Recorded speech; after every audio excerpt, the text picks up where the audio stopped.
came up with two really cool ideas that we're in the process of right now. One is taking advantage of the digital economy. So we've put together a digital training program for Newport.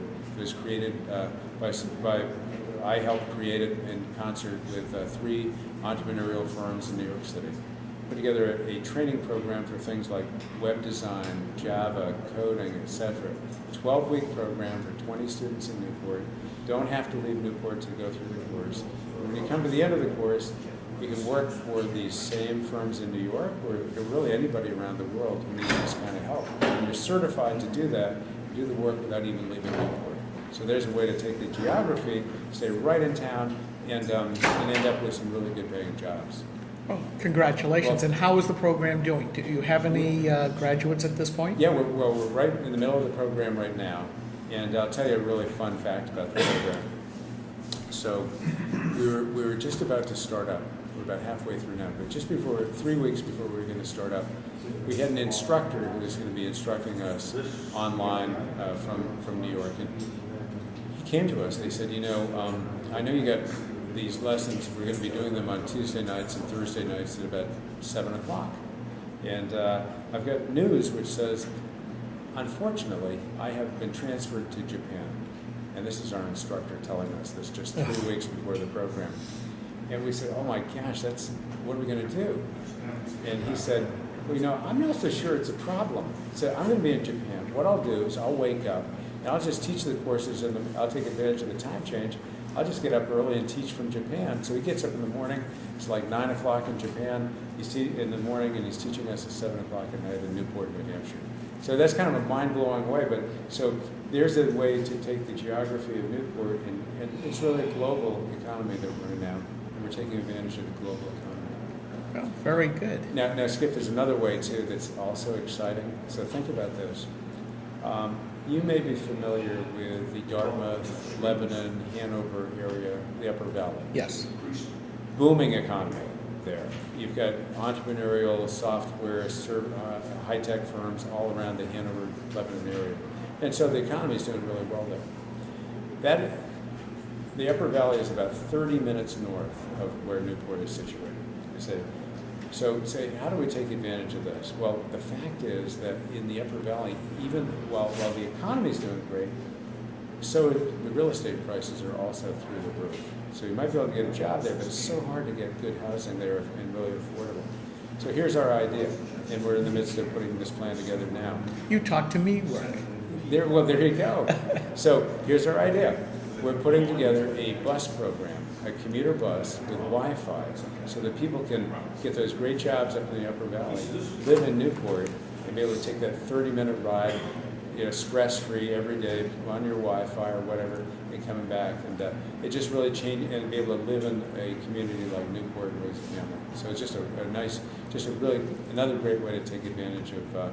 Maybe your geography is not perfect, so you find ways to turn it into an advantage. Correct.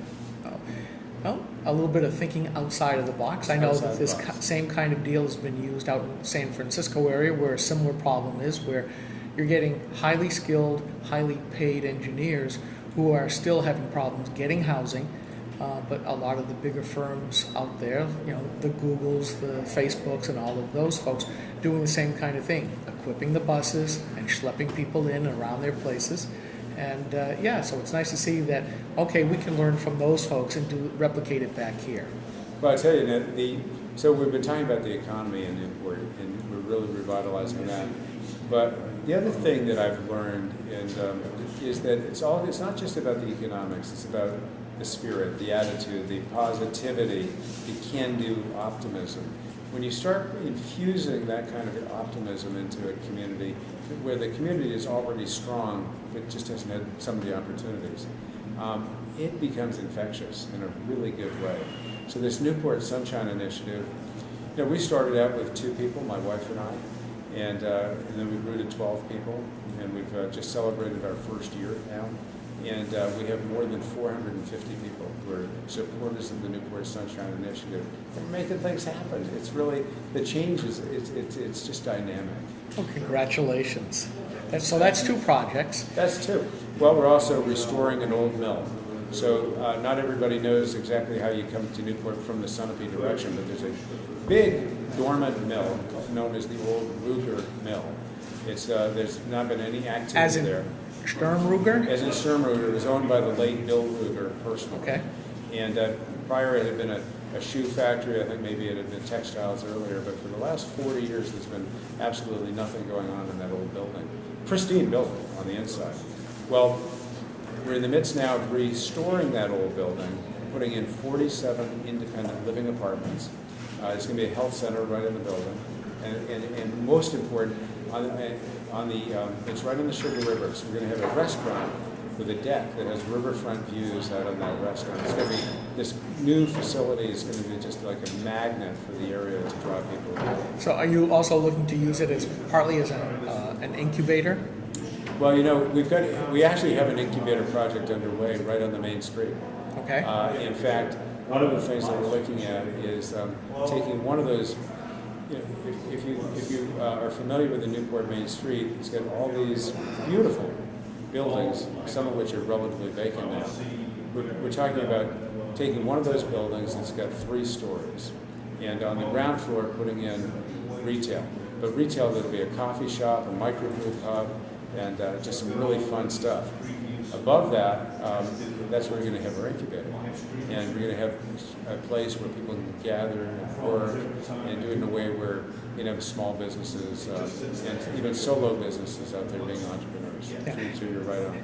And for those people who are listening or watching right now, when I said the word incubator, we're talking about a business incubator, a place where people who are trying to bootstrap their own companies can go and gather, get some help, get some advice, get counseling in all kinds of areas, be it marketing, operations, financial, setup and all of that stuff, the intermixing of the different entrepreneurs who are saying, well, I've got this problem.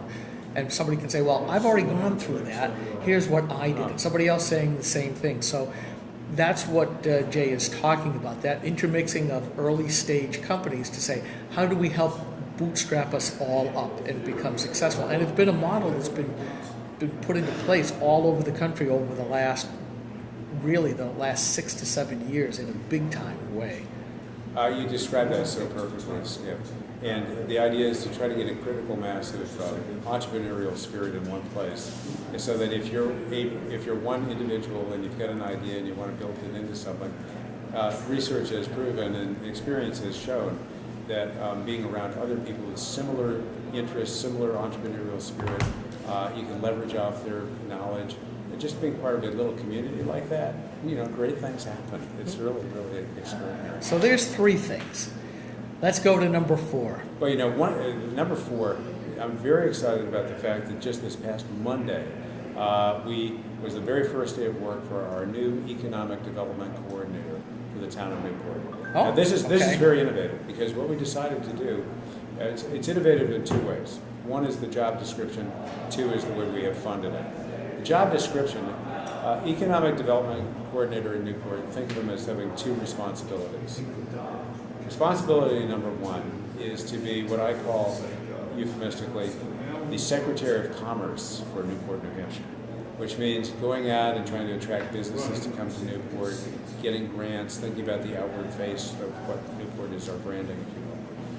The second part is at least as important, and that's what we call our School to Work program. So this person is responsible for really putting the energy behind School to Work.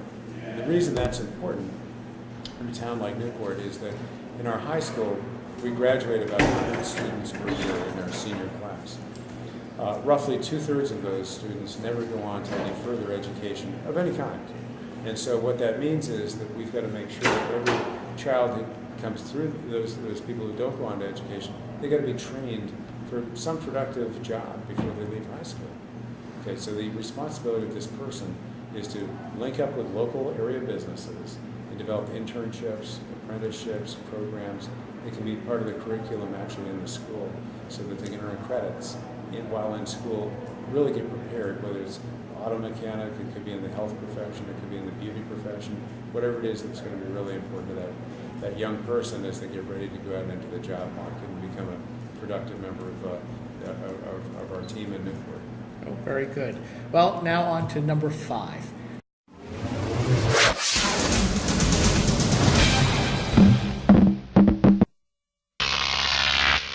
Grok TV.